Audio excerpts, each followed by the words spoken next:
Bismillahirrahmanirrahim. Assalamualaikum warahmatullahi wabarakatuh. Terima kasih Timbalan Pengurusi Tetap. Yang saya hormati Datuk Dr. Ashraf Fajri Dusuki, Ketua Pemuda UMNO Malaysia. Yang saya kasihi Saudara Syaril Sufian Hamdan, selaku Naib Ketua Pemuda UMNO Malaysia. Yang berbahagia Datuk Seri Syaka bin Haji Samsudin. Yang berbahagia Datuk Seri Rahman bin Dahlan, serta yang berbahagia Datuk Seri Razali Ibrahim, selaku Wakil Majlis Kerja Tertinggi UMNO Malaysia pada persidangan kali ini. Esko-esko Pemuda UMNO Malaysia dan seluruh perwakilan yang dirahmati Allah sekalian. Nama saya Muhammad Iman Irfan bin Yahya, selaku Pengerusi Badan Perhubungan Negara United Kingdom dan Ireland, atau juga dikenali sebagai Kelab UMNO Luar Negara.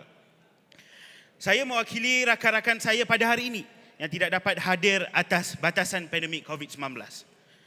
Sebelum saya memulakan intipati penting ucapan saya pada hari ini, ingin saya ungkapkan kembali sejarah kami dari awal penubuhan sehingga berdirinya saya di sini kerana kata tokoh falsafah Rom terkenal, iaitu Cicero.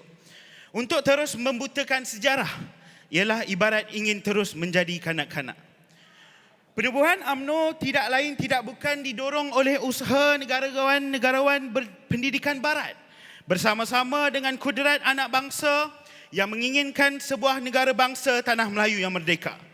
Lepasan-lepasan pendidikan barat seperti Tunku Abdul Rahman, seperti Tun Abdul Razak telah membuka lembaran baru ke arah kemerdekaan dan penubuhan UMNO serta Kelab UMNO di luar negara. Semua usaha ini demi menyokong, menjamin kepimpinan berkaliber untuk kita bawa balik kemajuan barat yang dibina atas tangisan nenek moyang kita.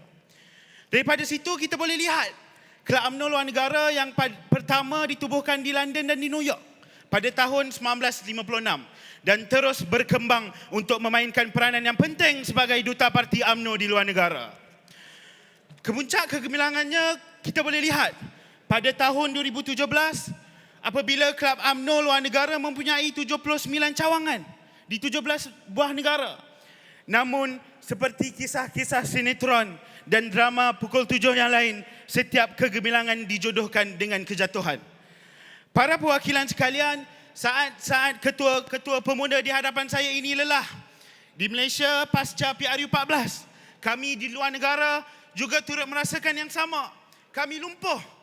Satu persatu Kelab UMNO di luar negara ditutup sehingga kini kita hanya ada 20 cawangan di 5 buah negara. Ini pun nasib baik.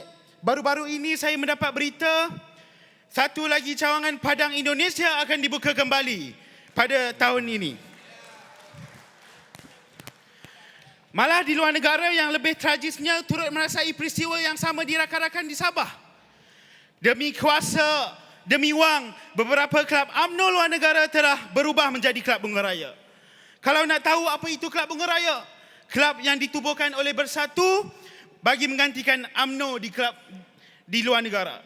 Kalau yang mudah untuk kita fahami, saudara-saudara sekalian, sebuah kelab bagi melahirkan katak-katak dari bangku universiti. Muncullah gerakan ini akhirnya tidak berjaya. Meniti sejarah yang kelam ini, kami di luar negara berdepan dengan pelbagai ugutan. Kami berdepan dengan pelbagai ancaman semasa era pemerintahan Pakatan Harapan.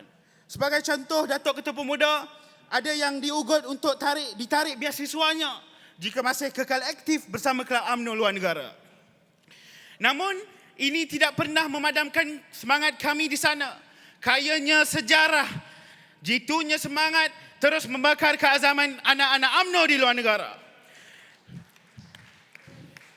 Datuk Ketua Pemuda tidak dapat dinafikan. Ada juga yang berani, yang tetap setia, yang tetap bersama untuk membina semula keberadaan UMNO di luar negara. Jadi bagi memberi nafas baru kepada kami, pada tahun 2018 kita rebrand. Kita rebrand ke UMNO Luar Negara kepada Badan Perhubungan Luar Negara. Sungguh pun begitu, usaha ini tidak cukup Datuk Ketua Pemuda dalam membina semula kedudukan UMNO di luar negara. Impak dari pasca PRU14 masih kami rasai. Sambutan Kelab UMNO di luar negara masih kurang. Baru saja sebulan lepas saya mengadakan town hall bersama seluruh Malaysian Society di United Kingdom Namun maklum balas yang kami dapat terhadap UMNO sejujurnya masih belum memuaskan. Apa yang masih belum memuaskan mereka? Ini kerana mereka lihat UMNO ini dibayangi sebagai parti yang korup. UMNO inilah kluster mahkamah. UMNO inilah yang 1MDB. Tetapi mereka tidak melihat kebenaran yang lebih besar daripada itu. Maka sebab itu, kami percaya Kelab UMNO Luar Negara bukan sekadar sebuah kelab. Bukan sekadar sebuah kelab untuk kita bersembang hal ehwal luar negara. Kami mempunyai tanggungjawab yang besar untuk memperbetulkan persepsi rakyat di luar negara terhadap UMNO. Di bahu kami jugalah kami menjawab segala fitnah.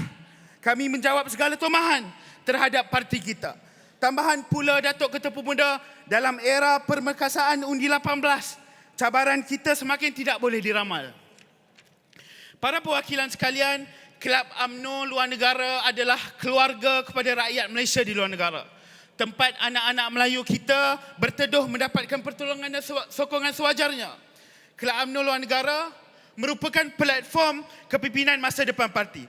Kalau boleh kita lihat sendiri di atas pentas ini, Saudara Syaril Hamdan, Saudara Ikmal Hazlan, Datuk Dr. Najmil Faiz, Saudara Azlin Amros, dan tidak lupa juga kepada YB Datuk Akmal yang baru saja menang pada PRN Melaka pada baru-baru ini. Ini semua produk Kelab UMNO. Justru itu jelas. Kelab UMNO Luar Negara merupakan platform yang masih relevan dalam melahirkan pemimpin masa depan negara. Tertinggal saya, Datuk Syakal sendiri merupakan alumni Kelab UMNO Luar Negara. Tetapi persoalannya sekarang, adakah kami ini dilihat masih relevan di mata kasar parti? Sebagai satu-satunya pertubuhan pelajar di luar negara di bawah naungan parti politik, Datuk Ketua Pemuda, saya ingin tekankan, kita harus bertindak proaktif dalam menjadi sebuah badan menaungi mahasiswa di luar negara. Kita perlu menyediakan platform permekasaan mahasiswa agar mereka ini dapat kita suburkan dengan semangat untuk membina negara yang lebih baik bersama UMNO. Jangan pernah kita sia-siakan peluang ini, Datuk Ketua Pemuda, sebelum parti-parti politik lain bertapak mengambil kesempatan lebih baik kita mengawal keadaan. UMNO perlu segera memburu bakat-bakat berkualiti ini sebelum mereka beralih angin ternoda dengan fitnah dan penipuan puak pembangkang. Jangan sudah terhantuk, Datuk Ketua Pemuda, baru kita nak terengadah. Para perwakilan sekalian, oleh sebab itu saya membawa hasrat yang cukup besar daripada gagasan Badan Perhubungan di serata dunia. Kerana apa? Kerana kami tidak ingin terus terkapai-kapai di kepimpinan orang muda yang tidak diingatkan akan sejarah dan sumbangan UMNO yang cukup besar. Datuk Ketua Pemuda, kasihanilah kami ditinggalkan untuk berjuang sendiri, menanggung beban dan cabaran yang pelbagai hanya demi satu tujuan. Tujuan untuk melihat UMNO berdiri megah di mata dunia. Baru-baru ini, putera UMNO dihidupkan kembali.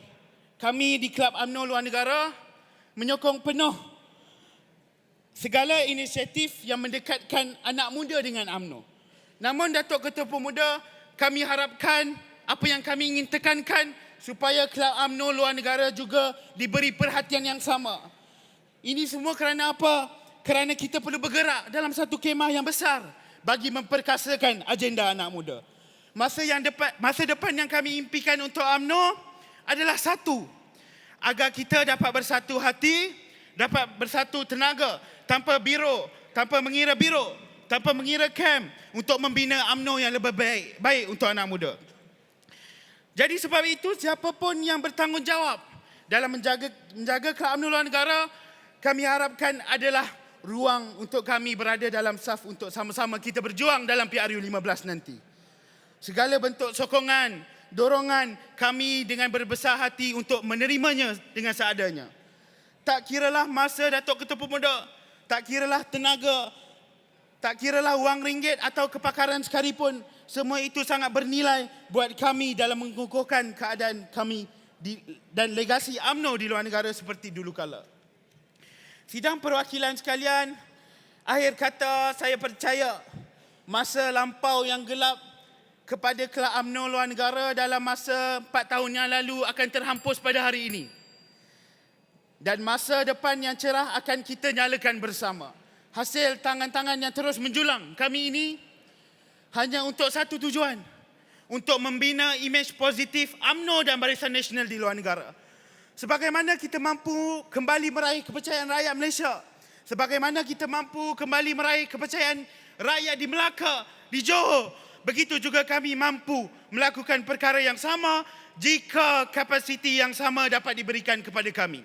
Justru pandanglah kami, Datuk Ketua Pemuda, lihatlah kami, kerana bersama-sama kami ini ada sejumlah rakyat Malaysia di luar negara yang bakal menentukan masa depan parti kita. Dalam keadaan kita leka berkempen di dalam negara sahaja, parti-parti lain sedang bergiat meluaskan propaganda, meluaskan naratif, menaburkan fitnah kepada parti kita. Jangan bila nasi sudah menjadi bubur, baru kita nak melangkah ke hadapan. Jadi, saya menyeru agar perhatian dan sokongan dapat terus diberikan kepada kami. Jangan hanya pemuda di Malaysia sahaja yang bangkit kembali, tetapi pemuda di luar negara juga perlu untuk bangkit kembali. Okay. Golongan. Sikit lagi. This is our time, Datuk Ketua Pemuda. Saya rasakan we do or we die. Jadi memandangkan 1 April ni pun dah dekat, faham-fahamlah mana nak mencari kami. Kami sedia dengan tangan yang terbuka untuk menerima semua. Sebelum saya mengakhiri ucapan saya pada hari ini, saya ada 2 rangkap pantun. Rumah limas, ujana melati, siram air mencurah sekati. Marilah kita bersatu hati menjelang PRU yang bakal menanti. Jong Inggeris berlabuh di Makassar, siapkan jenawi, eratkan kelati. Walau berbeza negara dan masa, iltizam UMNO tetap di hati. Wabillahi taufiq wal hidayah. Wassalamualaikum warahmatullahi wabarakatuh.